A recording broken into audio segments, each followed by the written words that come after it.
గ్రంథం 12వ అధ్యాయము 5వ వచనంలో ఒక మాట ఉంటుంది, త్వరగా చదవండి. ఎత్తు చోటులకు భయపడుదురు, మార్గములయందు భయంకరమైనవి కనబడును, బాదము వృక్షము పువ్వులు పూయును, మిడుత అదే మన అంశం.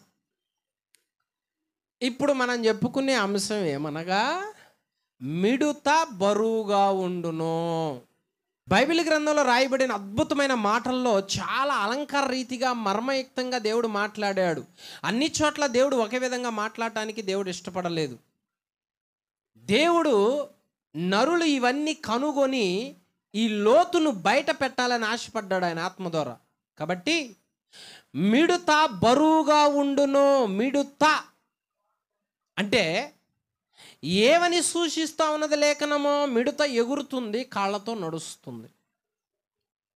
ఆ మిడత యొక్క శరీరము ఎగరటానికి ఎంత వెయిట్ అయితే ఉండాలో అంత ఉంటేనే అది ఎగరగలుగుతుంది, నడవగలుగుతుంది, ముందుకు కొనసాగగలుగుతుంది. కానీ ఆ బరువు లిమిట్లో లేకుండా ఎక్కువ గినక అయినదంటే అది ఎగరలేదు. అంటే మిడత అనేది దేనికి సూచన అనగా శరీరానికి సూచన. శరీరానికి సూచన మిడత. మన జీవితంలో కూడా మనం లేచి నడవాలన్నా, పనులు చేసుకోవాలన్నా, మందిరానికి రావాలి అన్నా, బ్రతకాలి అన్నా, ఏ పనులు చేసుకోవాలన్నా ఈ శరీరము సహకరించాలి. ఈ శరీరము తేలికగా ఉండాలి. ఈ శరీరము కాస్త బరువైంది, భారమైనది అంటే మన పనులు సాగవు. హల్లెలూయా, అర్థమైందా? కాబట్టి బైబిల్ గ్రంథంలో బరువైన మిడతలు ఉన్నవి అంటే బరువైన శరీరం కలిగిన వాళ్ళు ఉన్నారు.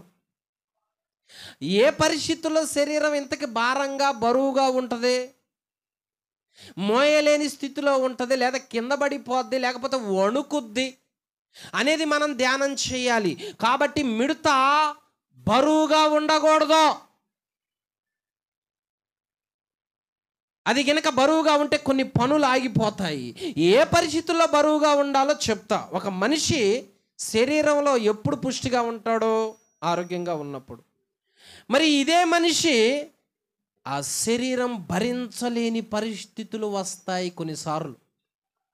అదే మిడత బరువుగా ఉండటం అంటే బైబిల్ గ్రంథంలో ఎవరికి వచ్చిందంటే ఒకళ్ళకి కాదు, ఇద్దరు కాదు, 7గురికి వచ్చినాయి. అంటే ఎవరి శరీరం బరువు అయిపోయింది ఆ రోజుల్లో అంటే నిర్గమాకాండం 17వ అధ్యాయము 11, 12 వచనాలలో ఏ మిడత బరువుగా ఉన్నదే?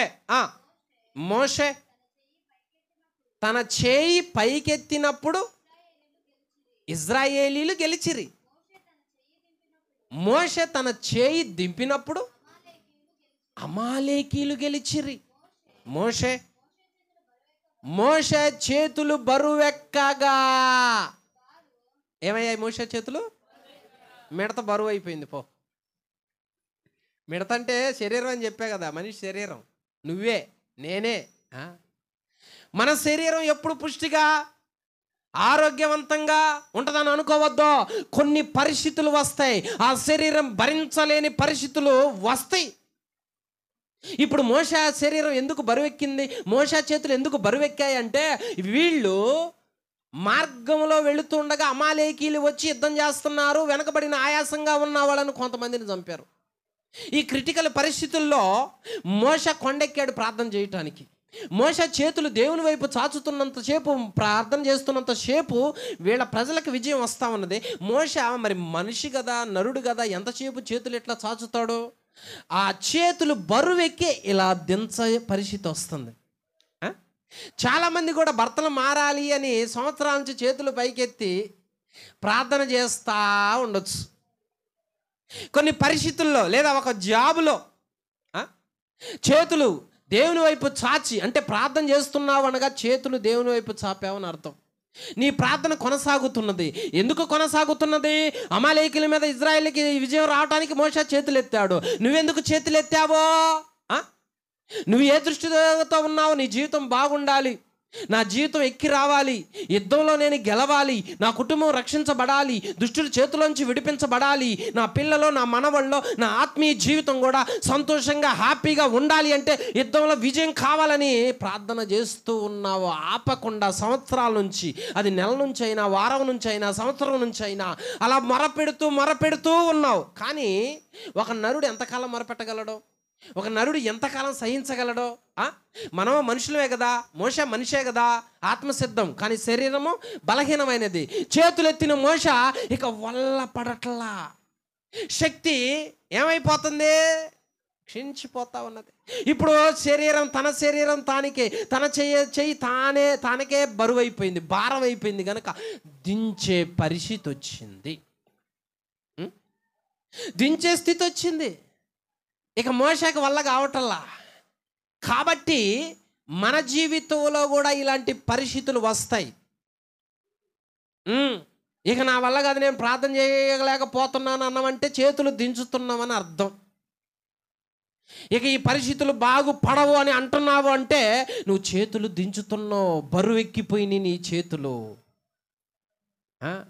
నువ్వు పట్టుదలను కోల్పోతున్నావు, నీకు వల్ల పడట్లేదు, శక్తికి మించిందైంది. ఇలాంటి పరిస్థితుల్లో ఒక వ్యక్తి ఉంటే వాక్యం మనతో ఏం మాట్లాడుతుందనగా, మోష కొండెక్కేటప్పుడు ఇద్దరు వ్యక్తులను తీసుకొని వెళ్ళాడు. వాళ్ళు ఎవరో? అహరోను, హూరు. అహరోను, హూరు అనే ఇద్దరు వ్యక్తులను తీసుకొని వెళ్ళాడు కొండెక్కేటప్పుడు.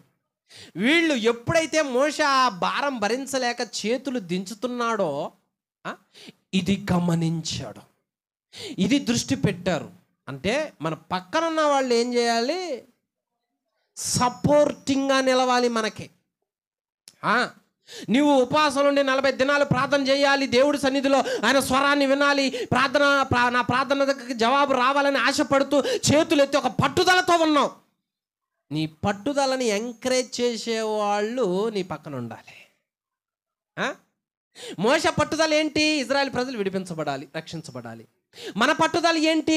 నేను ఆత్మీయ జీవితంలో ఎదగాలి, లేదా నాకు ఉద్యోగంలో ఎదగాలి, నేను ఆరోగ్యంలో ఎదగాలి. నానా విధమైన పరిస్థితుల్లో నువ్వు ఆశ ఉన్నది, ఆ పట్టుబట్టావు, వస్తా ఉన్నావు, మొరపెడతా ఉన్నావు. నువ్వు పోరాడుతున్న సందర్భంలో కొన్ని పరిస్థితులు ఇక వల్ల పడని పరిస్థితుల్లో సన్నగిల్లుతున్నప్పుడు ఏం చేయాలయ్యా పక్కనున్న వాళ్ళు అంటే, ఈ వ్యక్తిని గమనించి, అరే ఇంతకాలం పట్టుదలతో ప్రార్థన చేసావు, చెడు అలవాట్లకు దూరంగా ఉన్నావు, చెడు వ్యసనాలకు దూరంగా ఉన్నావు, రక్షించబడి పర్ఫెక్ట్గా ఉన్నావు, పరిచర్యలో బాగానే ఉన్నావు, ఇంత పర్ఫెక్ట్గా ఉండి చేతులెత్తి పోరాడుతున్నా నీవు ఇక డల్లు కావటానికి వీల్లేదు, ఇక పడిపోవటానికి వీల్లేదు అనే పక్కన ఉన్న వాళ్ళ ఎంకరేజ్మెంట్ ఉండాలి. అందుకే మంద ఐక్యతతో ఉంటే, మంద ఒక మనస్సుతో ఉంటే ఈ భావం కలుగుతుంది. ఎప్పుడైనా మనము ఏం ఆలోచించాలి? సంఘం అంటే క్రీస్తు శరీరము. క్రీస్తు శరీరంలో ఒక వ్యక్తి బాధగా ఉన్నా మనం ఏం చేయాలి అంటే, నువ్వెందుకు బాధగా ఉన్నావు, నీ బాధ చెప్పు, నేను ప్రార్థన చేస్తాను అంటాం. అతని చేతులు దిగకుండా ఎత్తి పట్టుకుంటాం లక్షణం అది. నువ్వెందుకు మందిరానికి రావట్లేదు, అదివరకు బాగా వచ్చావు కదా, ఇప్పుడెందుకు చేతులు దించుతున్నావు అని అతను ఎంకరేజ్ చేసి మరలా అతని చేతులు నిలబెట్టడం సపోర్టింగ్. అంటే ఇది ఎప్పుడు వస్తుంది? సహోదరులు ఐక్యత కలిగి ఉండుట ఎంత మనోహరమో. హల్లెలూయా. ఎవరిళ్ళలో సమస్య లేవు, ఒక తల్లి పోరాడుతుంది, ఒక బ్రదర్ పోరాడుతున్నాడు, ఒక పెద్ద ఆయన పోరాడుతున్నారు, ఒక పిల్లలు పోరాడుతున్నారు. వాళ్ళ పోరాటంలో నువ్వేం చేయాలి? పక్కన ఉన్న వ్యక్తి అంటే ఎంకరేజ్ చేసి అతన్ని నిలబెట్టి స్థిరపరిచి, నీ ప్రార్థనకు ఓటమి ఉండదు, నీ భక్తికి ఓటమి ఉండదు, నీ పట్టుదలకు ఓటమి ఉండదు, నీవు అన్నిట్లో విజయం సాధించాలి, డౌన్ కావద్దు, పడిపోవద్దు, పాపానికి సోటు ఇవ్వద్దు అన్న పక్కనున్న వాళ్ళు ఎంకరేజ్ చేసి అతని చేతులు పట్టుకొని నిలబెడితే ఆ వ్యక్తి ఏమవుతాడో, మోషే చేతులు బరువెక్కగా ఏం చేశారు? ఒక రాయి తీసుకొని వచ్చి ఒక రాయి తీసుకొని వచ్చి అతన్ని ఆ రాయి మీద కూర్చోబెట్టి ఇక ఏం చేశారో, అహరోను హూరులు ఒకడు ఈ ప్రక్కను, ఒకడు ఆ ప్రక్కను అతని చేతులను ఆదుకొనగా, అతని చేతులు సూర్యుడు అస్తమించు వరకు హల్లెలూయా. అప్పుడు ఇజ్రాయేల్ ప్రజలకి విజయం వచ్చింది. నీ నీ కుటుంబంలో నీ భార్య ఆత్మీయతలో ఎదుగుతుంటే నువ్వు చేతులు ఎత్తి పట్టుకో, అంటే ఎంకరేజ్ చేయి, నిలబెట్టు, కృంగిపోవద్దు. ఇదే విశ్వాసము, ఇదే భక్తి, ఇదే పరిశుద్ధతను కొనసాగించో, మన కుటుంబానికి విజయం వస్తుంది. దుష్టుడి మీద మనకు విజయం వస్తుంది. భర్త ఒక పట్టుదలతో పోరాడుతున్నప్పుడు భార్యగా నీ బాధ్యత ఏమిటి అంటే అతన్ని ఎంకరేజ్ చేయి. కుటుంబానికి విజయం వస్తుంది, సమాజానికి విజయం వస్తుంది, దేవుని బిడ్డలకు విజయం వస్తుంది. అలా కాకుండా ఆ వ్యక్తిని ఎంకరేజ్ చేయకుండా డిస్కరేజ్ చేస్తూ వచ్చామనుకో, ఆ మోషే చేతులు దిగితే మాత్రం ప్రమాదం. అంటే ప్రార్థన చేస్తున్నా నీ భర్త ప్రార్థన ఆగిపోతే ప్రమాదము, ప్రార్థిస్తున్న భార్య ప్రార్థన ఆగిపోతే ప్రమాదము, మందిరంలో ఎదుగుతున్నా నీ బిడ్డలు ఆగిపోతే ప్రమాదం, రెగ్యులర్గా వాక్యం చదువుతున్నా నీవు ఆగిపోతే ప్రమాదము, పరిచర్య చేస్తున్నా నీవు ఆగిపోతే ప్రమాదము. ప్రతి దానిలో ఆలోచించో, చేతులు ఎత్తి పట్టుకున్నా నీవు అది కొనసాగిపోవాలి. ఎప్పటి వరకు అంటే విజయం సాధించేంత వరకు, సూర్యుడు అస్తమించేంత వరకు వాళ్ళ చేతులు పట్టుకున్నారు. అంటే ఒక అరగంట పట్టుకుని పోయేవాళ్ళు కాదు వాళ్ళు, కాసేపు పట్టుకుని ఇంకా మాకు వల్ల కాదులేయా, నీ సావు నువ్వు సావే అనేవాళ్ళు కాదు వాళ్ళు. నీవు గెలవాలి. మన ఇరుగు పొరుగు వాళ్ళు, చుట్టుపక్కల ఉన్న వాళ్ళు, ఆత్మీయులు ఇలాంటి వాళ్ళు అయి ఉండాలి. అప్పుడు ఎలాగుంటారో తెలుసా? పడిపోయే ప్రార్థన లెగుస్తుంది, పడిపోయే బలహీనులు బలపడతారు, కృంగిపోయిన వాళ్ళు లేవనెత్తబడతారు. ప్రతి వ్యక్తి కూడా బలాన్ని పొందుకుంటారు. చూసావా, మోషే ప్రార్థన ఆగిపోనీయలేదు వాళ్ళు, మోషే పట్టుదలను ఆగిపోనీయలేదు వాళ్ళు. సమాజం రక్షించబడాలి అంటే ఒక్కళ్ళ పోరాటం సరిపోదు, మిడత బరువుగా ఉంటుంది. ఏం చేయాలి అప్పుడు? ఎంకరేజింగ్ చేయటం నేర్చుకోవాలి. బుధవారం కోటం అంటే నలుగురే కనపడుతుంటే ఇంక నేనేం చేశాను అమ్మా? ఎవరికి బుధవారం కోటం? మీకే. సమస్యలు ఇళ్లలో లేవా అంటే ఉన్నాయి, అందరికి ఉన్నాయి. మరి ఒక్కళ్ళే పోరాడగలుగుతున్నారా? వాళ్ళు కాదు. మరి ఎవరు కావాలి? 133వ కీర్తనలో సహోదరుల ఐక్యత కలిగి ఉండుట ఎంత మేలు, ఎంత మనోహరము. ఐక్యత. సాతానుగాడు ఏం చేస్తాడంటే ఒంటరిగా ఉన్న వ్యక్తిని దెబ్బతీస్తాడు, దెబ్బ కొడతాడు. మందలో వాడు ఐక్యతగా ఉండటం, మందలో ఐక్యతగా ఉండటం వాడికి ఇష్టం ఉండదు. ఒంటరిగా చేయాలి నువ్వు, ఒంటరిగా రావాలి నువ్వు, అప్పుడు మనల్ని శోధించేది. ఏం జరుగుతుంది ఇక్కడ? మోషేని కనిపెడుతున్నారు, మోషేని చూస్తున్నారు, మోషే బాధని చూస్తున్నారు, మోషే డౌన్ అయిపోవటం చూస్తున్నారు. సంఘంలో కూడా అంతే. బ్రదర్స్ సిస్టర్స్ ఎవరైనా సరే, ఏందమ్మాయ్యా ఇదివరకు బాగా సంతోషంగా హ్యాపీగా ప్రార్థించా, ఇప్పుడు ఏంది ఇలా డల్ అయ్యో, వీళ్ళు ఎందుకు ఇలా రావటం లేదు? ఇది ఆత్మీయుల బాధ్యత. అలా ఉండబాకో, మరలారా పని కొనసాగించు అని ఎంకరేజ్ చేసి వాళ్ళ ఆ పనిలోంచి సన్నగిల్లి పోకుండా వాళ్ళ చేతులు పట్టుకునే వాళ్ళలాగా ఉండాలి. అప్పుడు ఏమవుతారో? మోషే బలాన్ని పొందుకున్నాడు, సూర్యుడు అస్తమించేంత వరకు అలాగనే ఉంచాడు. ఇజ్రాయెల్ ప్రజలకు ఏమొచ్చింది? విజయం వచ్చింది. అలాగా నిన్ను ఎంకరేజ్ చేసే వాళ్ళను దేవుడు లేవనెత్తునుగాక. ఆమేన్. మొదటగా మిడత ఏ మిడతమ్మ బరువు అయింది? మొదట మోషే శరీరము బరువెక్కింది. రెండవది చూడండి, అపోస్తుల కార్యములు 25వ అధ్యాయము 7వ వచనం. రెండవ మిడత ఎవరు? పౌలు వచ్చినప్పుడు యెరూషలేము నుండి వచ్చిన యూదులు అతని చుట్టూ నిలిచి భారమైన నేరములు అనేకములు మోపిరి. చాలు. పౌలు ఎక్కడికి వచ్చినప్పుడు ఇది జరిగింది? యెరూషలేమునకు వచ్చినప్పుడు యూదులు ఏం చేస్తున్నారు? అతన్ని ఏమేస్తున్నారు? అతని మీద అంటే మాటలో కూడా ఏముంది? మాటలో కూడా భారం ఉంటుంది, జాగ్రత్త. ఇందాకేమో చేతులు పైకెత్తి వల్లగాక దించుతున్నాడు మోషే, పట్టుదల వల్ల కావట్లా, భారం అధికమైపోయింది. వీళ్ళు సాయం చేశారు. ఇప్పుడు అపోస్తులైన పౌలు గారి మీద నేరాలు మోపుతున్నారు, నిందలు వేస్తూ ఉన్నారు, దోషాన్ని నిరూపిస్తూ ఉన్నారు. ఆ రోజుల్లో ఒక నరుణ్ణి వంచేది ఏందో తెలుసా? రెండవదిగా నింద, నేరం. చేయనది చేశావు, నువ్వు తప్పుడు వాడివి, నువ్వు తప్పుడు వ్యక్తివి, నువ్వు ఇలాంటి వాడివి అలాంటి వాడివని శరీరం భరించలేనంత మాటలు మన మీదకి తీసుకొని వస్తాడు సాతానుడు. మరి ఇప్పుడు ఏం చేయాలి? నేను ఏదన్నా భరించగలుగుతానా అని అనుకుంటావా? చెప్పు. నరుడు నోటి మాట ఎలాంటిది అనుకున్నావు? నిందకి నా హృదయం బ్రద్దలాయన అంటాడు దావీదు. శరీరాన్ని బరువుగా చేసే వాటి గురించి చెప్తున్నా. శరీరాన్ని బరువుగా చేసేది రెండవది ఇదే. శరీరం తట్టుకోలేదు కొన్ని మాటలు, భరించలేదు కొన్ని మాటలు. అది తట్టుకోలేక కొంతమంది ఆత్మహత్య చేసుకుంటారు, కొంతమంది కొట్లాటకి వెళ్ళిపోతారు, కొంతమంది హత్యలు చేస్తూ ఉంటారు. ఎందుకు అంటే భారమైన నేరములు భరించలేనివి ఒక వ్యక్తిని అన్నప్పుడు ఆ వ్యక్తి ఏం ఆలోచిస్తారో అర్థం కాదు. ఏంటి? మాటలోనే బరువు ఉంది, మాటలోనే భారం ఉంది, మాటలోనే శరీరం సహించనంత ఉంది. మరి బైబిల్ గ్రంథాలు ఎవరున్నారు ఇట్లా? ఎవరికి వచ్చింది బాధ? ఎవరికి వచ్చింది నేరం? ఆ ఇంట్లో ఇద్దరు కుమారులే. అమ్మేమో చిన్నోడి పార్టీ, నానేమో పెద్దోడి పార్టీ. తల్లి ఏమో చిన్నోడికి ఆశీర్వాదం, తండ్రి ఏమో పెద్దోడికి ఆశీర్వాదం. పొసగట్లే ఎక్కడ.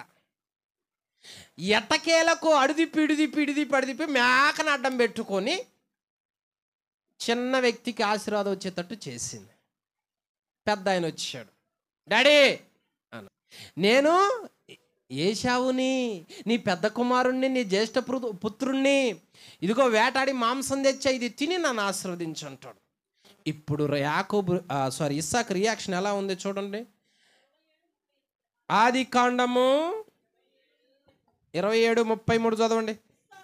ఇస్సాకు మిక్కటముగా గడగడ అంటే శరీరం ఏమైంది?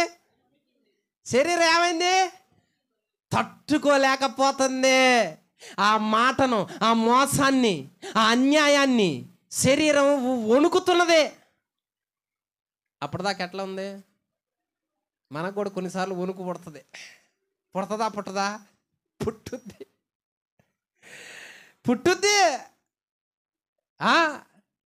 శరీరం కొంత వాటికే తట్టుకుంటుంది, కొన్ని తట్టుకోలేదు. అరే బీపీ ఉంది ఎక్కువ చెప్పమాకరా అంటారు. అరే హార్ట్ అటాక్ ఉంది నాయన, హఠాత్తు విషయాలు ఏం చెప్పొద్దు అంటారు. ఎందుకు? నోటి మాటే కదా, ఒక్క మాటే కదా. ఎందుకు చెప్పరు అంటే ఆ శరీరానికి బరువైన మాట గనక చెబితే తట్టుకోలేదు. ఇప్పుడు ఇస్సాకు శరీరం గడ్డ వణుకుతుంది. మీ అమ్మాయి తప్పు చేస్తుందంటే తల్లి ఎట్ట తట్టుకుంటుంది, తండ్రి ఎట్ట తట్టుకుంటాడు? వణికే వస్తుంది అక్కడ. మీ అబ్బాయి ఇలా చేశాడు అంటే తల్లిదండ్రులు ఎట్ట తట్టుకుంటారు? వణుకుతారు అక్కడ. యాకోబు చేసిన మోసము ఇస్సాకుకు తెలిసినప్పుడు శరీరం భరించట్లేక తట్టుకోలేక వణుకు పడుతుంది. ఇలా వణుకు పుట్టించకూడదు.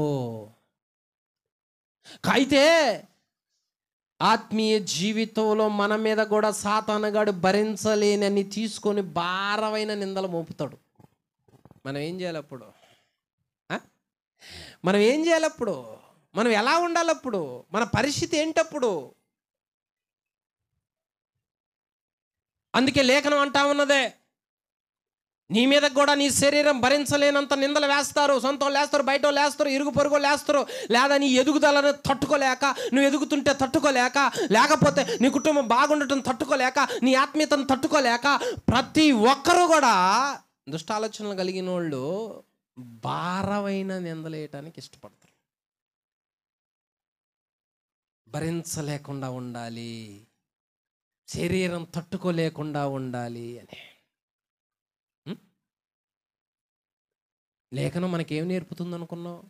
పిరికితనం నేర్పట్లా. ఇలా వచ్చినప్పుడు మత్తయి సువార్త 5వ అధ్యాయము, నా నిమిత్తము జనులు ఎన్నో వచ్చిన మత్తయి సువార్త 5:11, నా నిమిత్తం జనులు మిమ్మను నిందించి హింసించి మీ మీద అబద్ధముగా చెడ్డ మాటలెల్లా పలుకున్నప్పుడు మీరు ధన్యులు. చూడు, ఈ మనసు కలిగితేనేమో శరీరం బాగానే ఉంటుంది. ఈ మనసు కాకుండా లోకపరమైన మనసు గిన కలిగినది అంటే మాత్రం శరీరం తట్టుకోలేదు. మనం మనం ఎట్లా ఉన్నాం ఇప్పుడు? ఆత్మీయ యుద్ధంలో ఉన్నాం, యుద్ధ రంగంలో ఉన్నాం, యుద్ధ భూమిలో ఉన్నాం, ఆయుధాలు పట్టుకొని ఉన్నాం. ఆయుధాలు పట్టుకున్న వ్యక్తికి మాటల యుద్ధం రావచ్చు, చేతల యుద్ధం రావచ్చు, ఏదైనా రావచ్చు. ఎందుకంటే మనం బాగుపడటం దుష్టుడికి ఎంతో ఇష్టం, ఎంత మాత్రం ఇష్టం ఉండదో. అందుకనే మందిరానికి వస్తున్నా నీవు ఏదో ఒక మాట నిన్ను ఆపుతురు. ఆసక్తిగా వస్తున్నా నిన్ను ఏదో ఒక నిందించి నిన్ను ఆపుతురు. ఏలయనగా నువ్వు ఎదగటం ఇష్టం ఉండదు, తరిగిపోవటం, నీ శరీరము భరించలేకుండా నువ్వు 4 గోళ్ల మధ్యకి పరిమితం కావటం ఇష్టం. సాతాను గాడికి అదే ఇష్టం. మరి నువ్వు కూడా మందిరానికి పోతున్నావా అంటే శరీరం భరించలేదు, అందుకని బైబిల్ తీసుకుని రాలేము. స్వతంత్రంగా ఎందుకు మందిరం తీసుకుని రాలేమంటే ఆ మాట మనల్ని ఏం చేసిందంటే భారంగా, బరువుగా చేసి పెట్టింది. నీ మాట కూడా నేను పట్టించుకోవాలనా అంటే ఏముండేది కాదు. లేకపోతే ప్రభువా నీకు స్తోత్రం అనాలి అప్పుడు. ఎందుకంటే ఆ నింద మనకు వచ్చింది, మనం ధన్యులు అంటున్నాం కాబట్టి దేవుడు. కానీ మనిషి ఎప్పుడు దేన్ని ఎక్కువ తీసుకుంటాడంటే ఎక్కువగా మంచిని ఎక్కువ తీసుకోడు. మనిషిని ఎక్కువగా దేన్ని తీసుకొని చెడునే తీసుకుంటాడు. కోడి కన్నా ముందే కూసిన వాళ్ళు ఉన్నారు బైబిల్ గ్రంథంలో, వారి గురించి చెబుతాను నేను. కోడి కన్నా ముందే కూసిన వాళ్ళు ఉన్నారు, 7 ఉన్నారు. కాబట్టి లేఖనం మనకేం సెలవిస్తా ఉన్నది? నోరు జాగ్రత్త. తండ్రి దగ్గరైనా, తల్లి దగ్గరైనా, ఇతరుల దగ్గరైనా వాళ్ళు భరించలేరు కొన్ని. ఒకటి, పోనీ ఇరుగు పొరుగోళ్ళు కావాలనే వేశారు అనుకో, దాన్ని మనం ఏం చేయాలి అంటే తట్టుకోవాలి. మరి ఆత్మీయ జీవితం అంటే వస్తాయి. ఆత్మీయ జీవితం అంటే భర్త అంటాడు, భార్య అంటది, పిల్లలు ఎవరైనా అనొచ్చు. ఇక మరి మనం ఏం చేయాలి అప్పుడు? కృంగిపోవద్దు. నీ భక్తి నీకు తెలియదా? లేకపోతే నీ భక్తి దేవుడికి తెలియదా? దేవుడు నిన్ను మర్చిపోయాడా? దేవుడు నిన్ను వదిలేశాడా? కాదు కదా. ఎవరు ఏమి అనుకున్నా నా గురించి దేవునికి తెలుసు అంటాం, నడవటమే. హల్లెలూయా. కాబట్టి 2వ మిడత ఎవరు?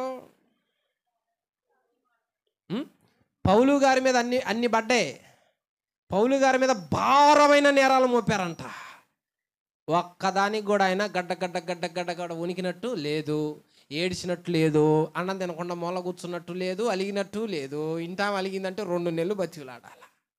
ఎక్కడికైనా నువ్వు డేరుగా వెళ్ళి డేరుగా రావాలి అంటే 4 అరుగుల మీద కూర్చొని మాట్లాడుకున్నారనుకో, నా గురించేమోగా, నా గురించేలే, లేనిపోయి మొత్తం మనకు తెచ్చి పెట్టుకుంటే ఇంతే ఉంటుంది. అనుకుంటే అనుకోని ఏమైంది, అనుకుంటే అనుకోని నీకేమైంది? లోకంలో మీకు శ్రమ కలుగును, ధైర్యం తెచ్చుకో, నిందిస్తారో, ధన్యుడు నువ్వు అంటున్నాడు దేవుడు. పోనీ మన వైపు చూసి ఏదైనా మాట్లాడుకుంటున్నాను, మాట్లాడుకొని. భక్తి పరులకు ముందొచ్చినాయి ఇవన్నీ, మనకన్నా ముందొచ్చినాయి ఇవన్నీ. కానీ వాళ్ళు ఒక్క చోట కూడా శరీరాన్నంట బలహీనపరుచుకోలేదు. సాతానుగాడు ఏదో ఒకటి అనిపిస్తా ఉంటాడు. అన్నోళ్ళని దేవుడు ఊరుకుంటాడా? ఊరుకోడు. అలాగనే నువ్వు వస్తూ ఉండు. పౌలు గారు మీరెన్నైనా అనుకోండి, నేను మాత్రం వీటికి భయపడనే పడనన్నాడు. హల్లెలూయా. ఇక్కడ దాకా రప్పించుకొని ఇటు వదిలేసేయటమే కొన్ని. ఇటు రప్పించుకొని ఇటు వదిలేసేయటం. వాళ్ళు ఎవరు అన్నారని నేను ప్రార్థన చేయకుండా, నేను వాక్యం చదవకుండా, నా పని మొదలుపెట్టి పక్కన పెట్టి పక్కనుంటే అర్థం ఏంటి? మిడతను బరువుగా ఎందుకు చేశాడు వాడంటే ఒక మాటతో బరువు చేసి పక్కన కూర్చోబెట్టాడు. అవన్నీ పట్టించుకోవద్దు, అవన్నీ పట్టించుకోవద్దు. నేను నిన్ను ప్రాణమైన పోగొట్టుకుంటా కానీ ఎరగనను అన్నాడు ఆయన పేతురు. పట్టుకునే సమయం వచ్చిన తర్వాత ఆయనకు దూరంగా వెళ్ళిపోయాడు. అంత మాత్రాన దేవుడు మరలా పేతురు దగ్గరికి పోకుండా ఆగాడా? నన్ను ఎరగనన్నావుగా అన్నాడా? మనం చేయాల్సింది కూడా అదే. ప్రేమ ఒక వ్యక్తి మీద ప్రేమను నిప్పులుగా పోయమన్నాడు దేవుడు, ద్వేషాన్ని నిప్పులుగా పోయమని అనలేదు. హల్లెలూయా. కాబట్టి ఒక వ్యక్తిని మాట ఏం చేస్తుంది? బరువుగా చేసుద్ది, తట్టుకోలేనంత. మన జీవితంలో కూడా ఇలాంటి పరిస్థితులు వస్తాయి. నువ్వు తట్టుకో, నువ్వే ధన్యుడు అంటున్నాడు దేవుడు. ఇది 2వ మిడత, మూడవ మిడత. ఎబ్రిల్కి రాసిన పత్రిక 12వ అధ్యాయము 20-21 వచనాలు. నేను ముగిస్తాను, మీరేం కంగారు పడమాకండి. ఎబ్రిల్కి రాసిన పత్రిక 21వ అధ్యాయము ఎబ్రిల్కి రాసిన పత్రిక 12:20-21. బూరధ్వనికిని మాటల ధ్వనికిని మీరు వచ్చి ఉండలేదు. ఒక జంతువైనను ఆ కొండను తాకిని ఎడల రాళ్లతో కొట్టబడవలనని ఆజ్ఞాపించిన మాటకు వారు తాళలేక, ఆ ధ్వని వినిన వారు ఏ మాటయు తమతో చెప్పవలదని మరియు ఆ దర్శనం ఎంతో భయంకరముగా ఉన్నందున మోషే నేను మిక్కిలి భయపడి వణుకుచున్నానే నేను. హల్లెలూయా. మూడో మిడత ఎప్పుడు శరీరం బలంగా ఉండదో,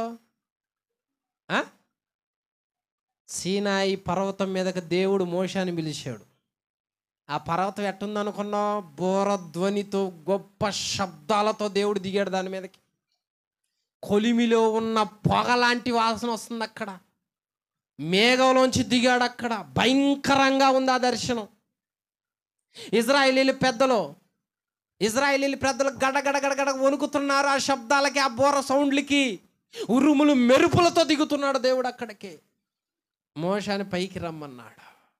మెరుపు వచ్చిందంటే, ఉరువు వచ్చిందంటే మనం బయటికి పోలేము. మోషే ఆ కొండ మీదకు పోయిన తర్వాత అంట ఆ దర్శనానికంట నేను భయపడి మిక్కిలి గడ్డ వణుకుతున్నాను. హల్లెలూయా. అవును, దేవుని దర్శనమును మనం చూచినప్పుడు మన శరీరం తట్టుకోలేదు, వణుకుద్ది మన శరీరం. మానవ శరీరం, భూమి మీద నీతిమంతుడు లేడు, ఒక్కడనూ లేడు. అలాంటి వ్యక్తికి దేవుడు, శక్తి కలిగిన దేవుడు ఒక్కసారి ప్రత్యక్షం అయితే ఆ శరీరం ఎలా ఉంటుందంటే వెంటనే బరువు అయిపోద్ది, తట్టుకోలేదు, వణుకుద్ది. చాలామంది దర్శనాల్లో ఇదే కలిగేది. కొంతమంది దర్శనం కలగానే లేదా కలగనగానే గబిక్కు లేచి వణుకుతూ ఉంటారు, చెమటలు వస్తూ ఉంటాయి, టెన్షన్ పడుతూ ఉంటారు. ఎందుకు? శరీరం ఏమవుతుంది అక్కడ? ఆత్మకు దర్శనం వస్తే శరీరం వణుకుతూ ఉంటుంది, వణుకుద్ది, భయపడతారు. వామ్మో ఈ కళ వచ్చింది, లేదా వామ్మో ఈ దర్శనం వచ్చిందని. ఇది మంచిదే, రావాలి కూడా. అంటే వీళ్ళ శరీరాలు ఎంత దగ్గరకు ఉన్న దేవుడికి, అంత భక్తి పరులే దైవ దర్శనము చూచినప్పుడు వణికారంట. కాబట్టి మన శరీరం ఎలాంటిదో ఒక్కసారి ఆలోచించుకో. ఇంత బలహీనమైన శరీరాలకి దేవుడు ప్రత్యక్షం అవుతున్నాడు అంటే సామాన్యమైన విషయం కాదు. మోషే భయపడి గడగడ వణుకుతున్నారు. ఎందుకు వణుకుతున్నారంటే ఆయన ప్రభావం అలాంటిది, ఆయన పరిశుద్ధత అలాంటిది, ఆయన శక్తి అలాంటిది. ఆ బలం ముందు, ఆ శక్తి ముందు దేవదూతలే ఆయన స్వరూపాన్ని చూడలేక కన్నులు మూసుకున్నాయి. ఆఫ్టర్ ఆల్ నరుడెంత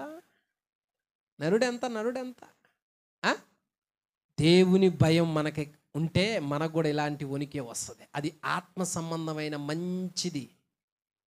అయ్యా నీ శక్తి ముందు నేను ఎంత అయ్యా, నేను బలహీనున్నాయా, నేను తట్టుకునేవాడిని కాదయ్యా, నా శరీరం వణుకుతుందే. ఇలా వణికే శరీరం దేవుడు ముందు, దేవుడు మాట మనం లెక్క చేయట్లేక చూసుకో.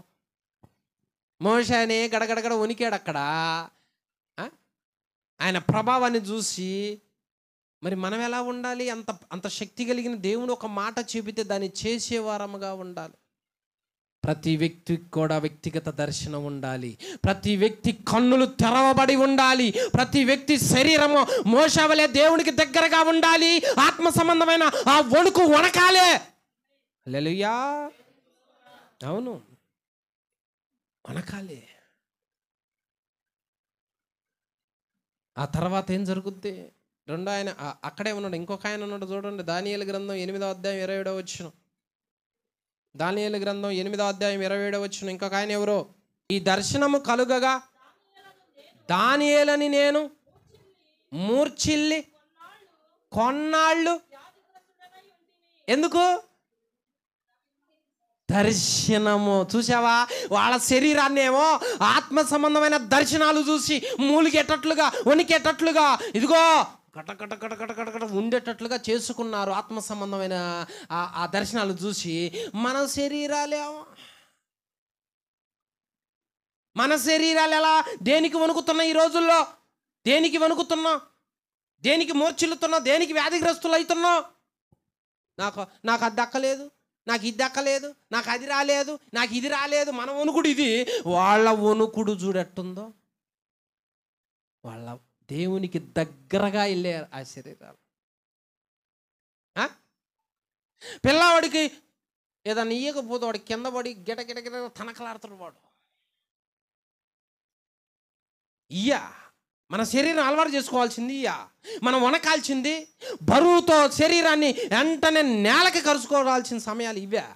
ఈ రోజులా ఇలాంటి పరిస్థితుల్లో దర్శనములోని శరీరం వనకాలే, దేవునికి దగ్గరగా వెళ్ళి వ్యర్థమైన వాటన్నీ మనసులో పెట్టుకునేది, అది లేదు ఇది లేదని దిగులేసుకుని బాధలో ఉండి మంచాన పడిపోయి మంచాన గరసకపోయి రోగిష్ఠులయ్యి ఎంతమంది లేరు ఈ రోజుల్లో? ఏం ఉపయోగం ఇలాంటి వాళ్ళ వల్ల? మోషే దేవుని దగ్గరగా వెళ్ళాడు. దానియేలు కూడా ఆ దర్శనాన్ని చూసి మూర్ఛిల్లిపోయాడంట. తర్వాత బాగా చేశాడులే దేవుడు. బాగా ఇస్తారు. ఆత్మ సంబంధంగా ఉన్నది వాళ్ళ శరీరము, దేవునికి దగ్గరగా ఉన్నది ఆ శరీరం. ఎంత ఉన్నతమైన అనుభవం అమ్మా ఈ వణుకుడు! ఈ వణుకుడు ఎంత ఉన్నతమైన అనుభవం! ఏ వయసులో వణికారు వాళ్ళు? కర్ర పట్టుకున్న వయసా? ఇంకప్పుడు చెప్పేది ఏముందిలే. యవ్వన వయసులో శరీరం దేనికి వణికిందో చూడు. అంటే అంత బలమైన దర్శనాలు వాళ్ళ శరీరం తట్టుకోలేనంత దర్శనాన్ని చూశారు. వాళ్ళు ఆ రేంజ్కి ఎదిగారు. నీవు నేను ప్రార్థన చేయమంటే మోకాళ్ళ మీద అరగంట ఉండలేము, అయిపోయింది. ఆమేన్.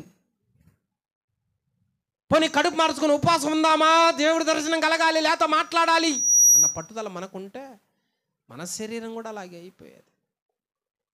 యవనస్తులారా మీరు బలవంతులు అని ఎందుకు అన్నాడు? మన బలం దేనికి ఉపయోగిస్తున్నాం? వ్యర్థమైన వాటి ముందు నిలబట్టం కాదు గొప్పతనం. ఈ శరీరము భరించలేనంత దర్శించయ్యా, భరించలేనంత దర్శించయ్యా, భరించలేనంత మాట్లాడయ్యా, భరించలేనంత దగ్గరగా నన్ను తీసుకొని పోయా. ఆ అనుభవం పిల్లలకు నేర్పాలి. ఆ అనుభవం పెద్దోళ్ళకు ఉండాలి. దేవుళ్ళో ఉన్నతమైన స్థానం. అందుకే దావీదు అంటాడు, ఎక్కలేనంత కొండెక్కినన్ను అంటాడు. వాళ్ళ అనుభవాలు అట్లున్నాయి. అమ్మా ప్రార్థనలు జరుగుతున్నాయి, బుధవారం ప్రార్థనలు జరుగుతున్నాయి, ఎంతో భారంగా జరుగుతున్నాయి. ఎందుకు మనం అంత దగ్గరగా రాలేకపోతున్నాం? ఎందుకు మనం వాడుకోలేకపోతున్నాడు? ఎందుకు మన స్వరాన్ని ముట్టలేకపోతున్నాడో? మనకి మన శరీరము ఈ లోకానికి దగ్గరయ్యి ఉనకటం కన్నా దేవునికి దగ్గరయ్యి ఈ యవ్వన శరీరము భరించలేనంత దర్శించ అనే దగ్గరికి వెళ్ళాలి మనం. అది పూర్తిగా ఆయనకు అర్పించుకుంటే వస్తుంది. చూసేవాళ్ళు వాళ్ళు మనలాగా తల్లిదండ్రులు అన్నవాళ్ళే వాళ్ళు కూడా. కానీ వాళ్ళ అనుభవం ఎట్టున్నది అంటే, వాళ్ళ అనుభవం ఎప్పుడైనా కానీ అయ్యా నేను భరించలేనంత దర్శించనన్ను అంత దగ్గరికి వెళ్ళాలని ఆశ కలిగి ఉంటాము మనం. అరక కొరక ప్రార్థన చేసి ముగించుకొని ఇంటికి పోతే కాదు భక్తిపరుడు లక్షణం. యవనస్తుల లక్షణం. అతడు గర్జిస్తే దేవుని బిడ్డ కనపడాలి, ప్రతిబింబం. హల్లెలూయా! ఎక్కడ చూపించాలి నాయన నీ పౌరుషం, నీ వీరత్వమో? దేని మీద చూపించాలి? యవన బలం దేని మీద చూపించాలి? దేవుని సన్నిధిలో ఖర్చు అయిపోవాలి, కరిగిపోవాలి. దేవుని ప్రత్యక్షతలు పొందుకున్నట్లో ఆ యవన బలం ఏమైపోవాలి? ఉడికిపోవాలి. నీ శరీరం కూడా ఆయనకు దగ్గరగా ఉండాలి అని ఆశపడుతున్నాడు దేవుడు. నువ్వే తప్పించుకుంటున్నావు, నువ్వే దూరంగా వెళ్ళిపోతున్నావు, నువ్వే పడమకంగా ఉంటావున్నావు, నీవే అలా చేసుకుంటున్నావు. యవనస్తుడంటే ఏంటనుకున్నావు? మామూలు విషయం కాదు. వాళ్ళు ఒక్కొక్క రేంజ్కి ఎదిగిపోయారు. వారి శరీరాలు వణికిని అట్ట. నరుడు ఒకసారే పుడతాడు, ఒక్కసారి చస్తాడు, తర్వాత తీర్పు. మరి ఈ ఒక్కసారి పుట్టుకలో నీ సత్తా చూపించు, నీ ప్రతాపం చూపించు, నీ రోషం చూపించు, నీ పౌరుషం చూపించు. దేవుడితో నీ అనుభవం ఎంత, దేవుడితో నీ ప్రార్థన గంటలు ఎంత, దేవుడితో నీ వాక్య ధ్యానం ఎంత, ఇది బయటికి రావాలా. ఇది ప్రస్తావనకు రావాలి తప్ప అడ్డమైన విషయాలు, వ్యర్థమైన విషయాలు అవి కాదు వచ్చేదే.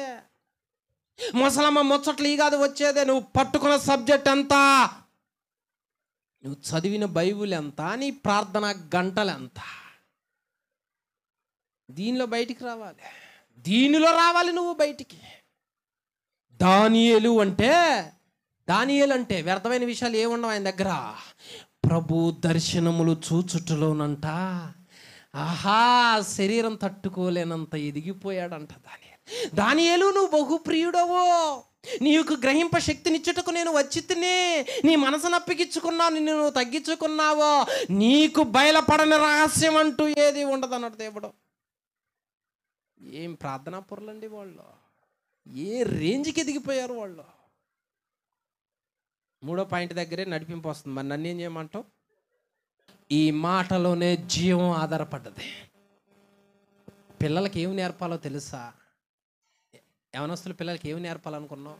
దేవునిలో ఎదగాలి, దేవునిలో ఉన్నతమైన స్థితికి వెళ్ళాలి, భవిష్యత్తులో ఎదగాలి, చదువులు వీటి మీద ఎక్కువ కాన్సన్ట్రేషన్ నూరిపోయాలి. ఎంతగానో వాళ్ళ పక్కన కూర్చోబెట్టుకొని టీవీ వేసి తెరగొట్ట చూపించారు అనుకో, అమ్మా ఇంకా అది పోద్ది, అది పోయి ఇది వస్తుంది. ఇక దానియేలు అలా లేడు, మోషే అలా లేడు. నేను భయపడి మిక్కిలి గడగడ వణుకుతున్నానంటే పెద్దలు నాయనా నువ్వు వణకటం ఏంది, మేము ఆడికి రాకముందు మేమే వణుకుతున్నా కింద ఉన్నట్టున్నారు వాళ్ళు. చూసావా ఆ రేంజ్కి తీసుకుపోయాడు దేవుడు.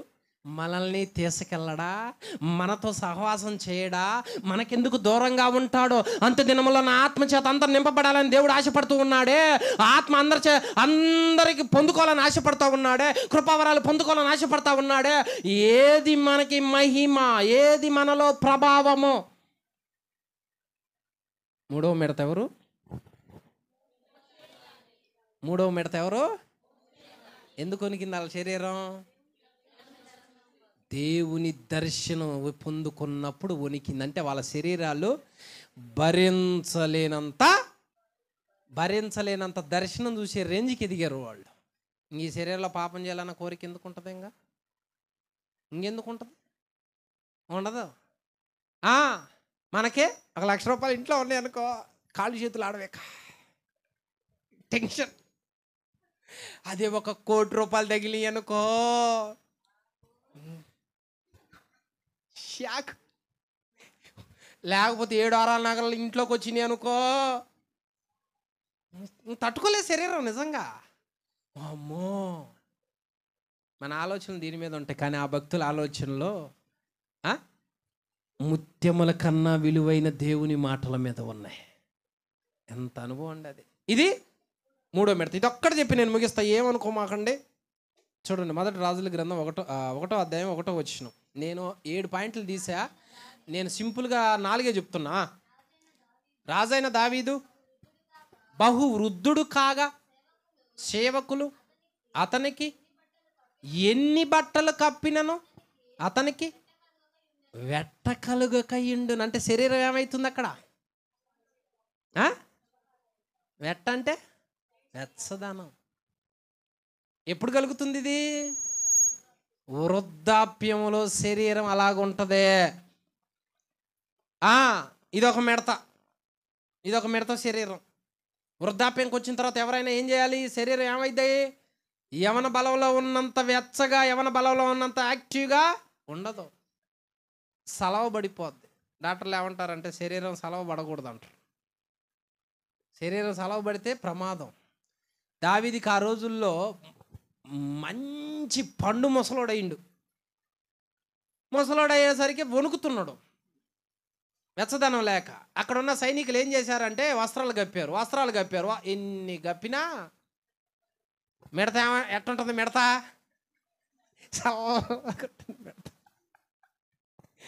ఈ మిడతకు పట్టు లేదు. మిడతకి పట్టు అంటే వయసు అయిపోయిన తర్వాత ఇది ఎవరి జీవితంలోనైనా వచ్చేదే, ఇది సహజం. అయితే ఆ మిడత బరువు అయ్యే సమయానికి ఏ రేంజ్లో ఉన్నాడో తెలుసా? దేవుణ్ణి స్తుతించటంలో, యుద్ధాలు చేయటంలో అన్నిట్లో ఆరితేరైపోయి ఉన్న మిడత. దేవుడు ఏదైతే చేయాలని నియమించాడో, పుట్టించుకున్నాడో అవన్నీ చేయటం అయిపోయిన మిడత. ఈ బలం ఇచ్చింది ఎందుకంటే చేయటానికి కొన్ని పనులు ఉన్నాయి కాబట్టి ఇచ్చాడు. అవన్నీ చేయటం అయిపోయిన తర్వాతే ఆ మిడత బరువు కావాలి. ఆ వయసు అయిపోయే సమయానికి, నీ శరీరం బరువు అయ్యే సమయానికి నువ్వు దేవుడు అప్పగిచ్చిన ఏవి చేయకుండా అలాగనే ఉండిపోతే ఆ మిడత బరువుకు ఒక అర్థం లేదు. వృద్ధుల దగ్గర ఏముంటుంది? జ్ఞానం ఉంటుంది.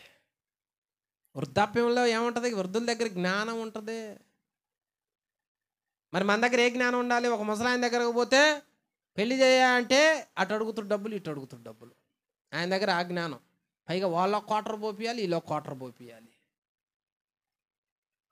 వృద్ధాప్యం అంటే అర్థం ఏమిటి? వయసు అయిపోయింది అంటే చేయాల్సిన మంచి పనులన్నీ చేసేసావు, ఇక ఆ వయసు బరువు అయిపోయినది. ఆ బరువుకు ఒక అర్థం ఉంది. కొంతమంది పెద్దవాళ్ళని చూస్తే చాలా జ్ఞానం వస్తుంది. ఆహా, బ్రతికున్నంత కాలం ఎంత జాగ్రత్తగా బ్రతికావో, నీ కుటుంబంలో ఎంత జాగ్రత్త చేసుకున్నావో, ఎంత మంచి కార్యాలు చేసావు, ఎంత భక్తిపరుడువో, నీ వయసును చూసి నేను నేర్చుకోవాలయా పాఠాలు అంటారు. ఆ మిడతకు ఒక అర్థం ఉంది. మరి మన మిడతలకే మన తాత ముత్తాతలు ఉన్నారుగా. మా నాయనమ్మ సుట్టలు తాగి 25 ఎకరాల పొలం పోయిందా, మా తాత బాగొట్టిందాక అంతే ఉంది. మా తాత కూడా అంతే చేశాడు. ఆ మిడతలను చూసి మేమేమి నేర్చుకున్నాం మిడతలను చూసి. అదేమనంటే పనికిరాని రోసం, కక్కిని కొడుకు నేను ఆశపడిన అంటాడు.